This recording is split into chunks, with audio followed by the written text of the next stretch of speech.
Yep, I know you said. I know you said elephant in the room. Elephant in the room. What is this? These are the Cause toys. I ended up missing out on the last release, so I wanted this to get something. So I went ahead and got these, and I feel like they're a great representation of like what I stand for, which is just helping others. Being a helping hand. So I thought that was pretty cool. But with that being said, let's get into the video. So today we're going to be talking about is bigger actually better. We're going to be talking about what size artwork should you be working on, right? And why. We'll talk about the why, the reasoning behind you working on that particular size. And with that being said, if you're new here, well, my name is Gerard Henry, and if you don't know, I help visual artists grow their following and get consistent art sales using social media. So 100% of my focus is on social media platforms and selling a ton of art using those platforms. But enough talking about me, and let's get into this video. So talking about size, I hear all artists say, hey, it don't matter what size you work on what size that comes from the heart, right? Some artwork looks better when it's smaller, some artwork look better when it's bigger. And I'm not here to say if that's right or wrong, right? If that's how you feel, that's completely up to you, because everyone is entitled to their own opinion. But to my research and to my understanding, I have figured out that when it comes to purchasing artwork, right, not creating artwork, purchasing artwork. When it comes to purchasing artwork, the average household family would prefer a bigger artwork in their home than something that's smaller, right?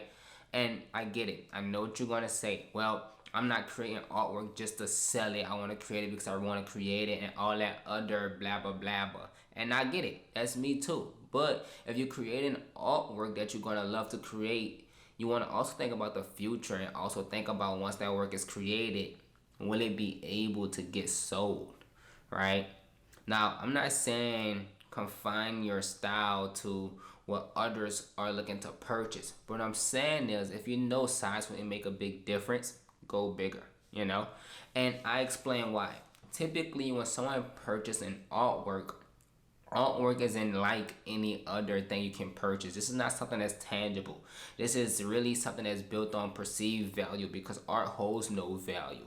So typically when someone purchases art, they purchasing it from an emotional perspective.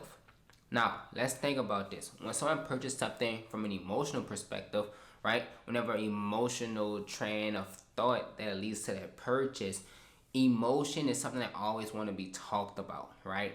So if a person walks around and they're sad, it's obvious for you to ask why you're sad. If they're happy, you want to know why they're happy, right? People love talking about their emotions. So when someone purchases something like an art piece, with that emotion being wrapped up into that art piece, it typically becomes a centerpiece in someone's home if they don't own multiple artworks, which the average household do not own that many artworks. So when they do decide to purchase a piece, they want it to be something that's a statement, right? So with that being said, when friends come over to their home, they love for people to ask, oh my God, who did this artwork, right? What is this artwork about? They want that piece to gain attention. So with that being said, people love to have larger artworks in their home, right? Now, there's a few red flags that comes up when it comes to creating larger artworks, and let's talk about it. First thing first, when you create a larger artwork, you have to consider shipping. All right, so I'm gonna give you guys a few tips about shipping while we're here since we already on the topic. So I work with a lot of artists at this point, and I have a lot of artists that make sales, but something that they run into often is when it's time to ship that work to that buyer, and let's not talk about if it's outside the country, then it becomes a headache because the shipping costs can get outrageous, right?